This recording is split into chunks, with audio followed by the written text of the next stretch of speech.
सर्वभारतीय धर्मघट को समर्थन करी ओडिशा राज्य सरकारी कर्मचारी समन्वय समिति तरफ ब्रह्मपुर महानगर विभिन्न बैंक सम्मुख में विक्षोभ प्रदर्शन कर पद्मी कुमार सिंह, पद्मचरण पाढ़ी, सुमन कुमार पात्र, संतोष कुमार साई, नलिनी विषय, निरंजन राउत समेत बहु बैंक कर्मचारी सामिल होते।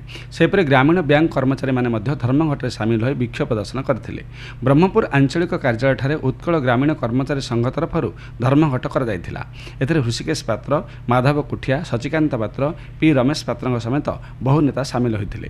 राज्य जनस्वास्थ्य यांत्रिक कर्मचारी संघ तरफ ग्राम्य जलजोगाण और परिमल मंडल कार्यालय सम्मुख में विक्षोभ प्रदर्शन कर बहु कर्मचारी और श्रमिक नेता सामिल हो विक्षोभ प्रदर्शन करथिले।